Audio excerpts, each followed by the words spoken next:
It was a cold, dark night in the sleepy, little town of Hollow Hills. The wind howled through the trees, and the only sound that could be heard was the rustling of leaves. As Sarah walked down the dimly lit street, she couldn't help but feel uneasy. Her parents had warned her about the strange occurrences that had been happening around town lately. People had mysteriously disappeared, only to be found days later, their bodies horribly mutilated. Despite her fear, Sarah had obligations to attend to. She had promised her best friend, Emily, she would deliver her a sweater she had accidentally left at her house the night before. Emily lived on the outskirts of Hollow Hills, at the edge of the Grimwood Forest. Sarah reluctantly approached the entrance to the Grimwood Forest, carrying the sweater tightly in her hands. As she stepped into the forest, she felt the air grow colder and the darkness grow thicker. Sarah could feel her heart racing in her chest. The further Sarah walked into the forest, the more anxious she became. Every small noise had her looking over her shoulder, fearing the worst.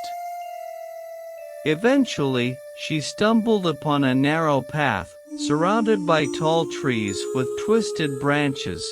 Despite being terrified, Sarah knew she had to go through this path. It was the fastest way to reach Emily's house. As she continued down the path, she couldn't shake the feeling that someone, or something, was watching her. Suddenly, a loud crack echoed through the forest, causing Sarah to jump.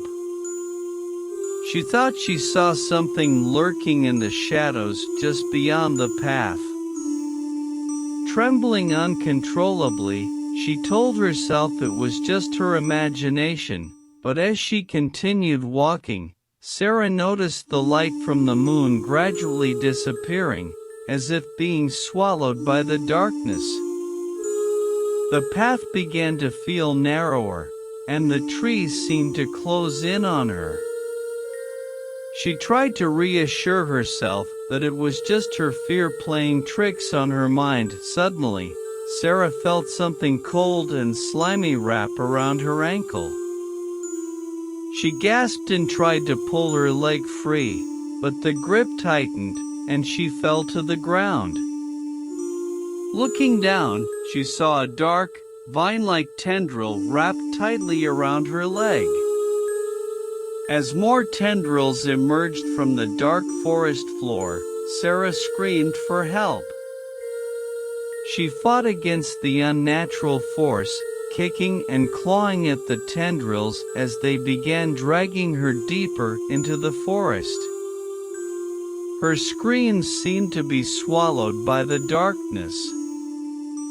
Just when Sarah thought all hope was lost, she remembered the sweater she still clutched tightly in her hands.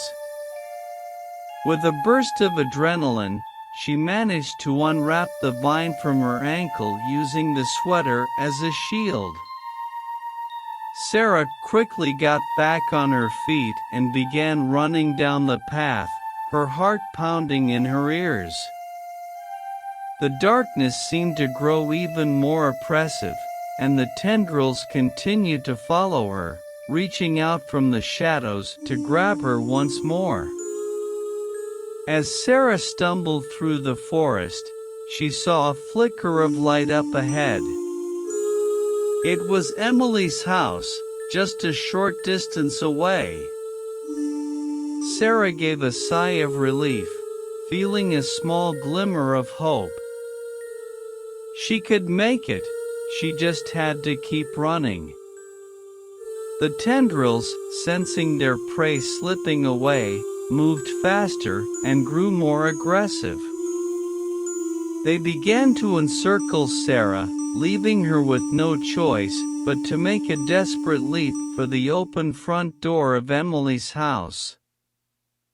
At the very last moment, Sarah hurled herself through the doorway, and Emily, who had been waiting anxiously for her friend, quickly slammed the door shut behind her.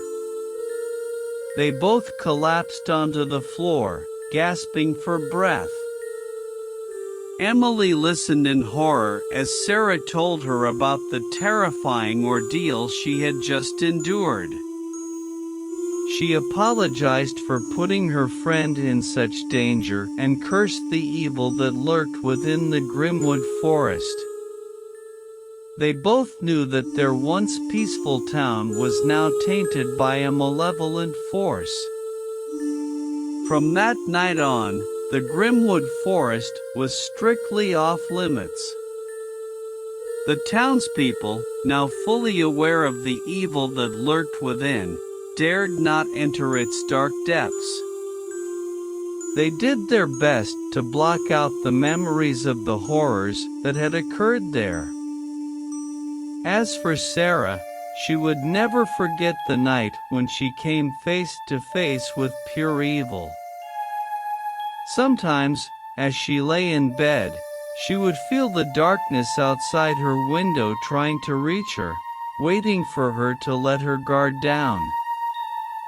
And she knew, deep down, that the evil in the Grimwood forest was not defeated, only contained. It would continue to lurk in wait, growing stronger as it fed on the fear of the people of Hollow Hills.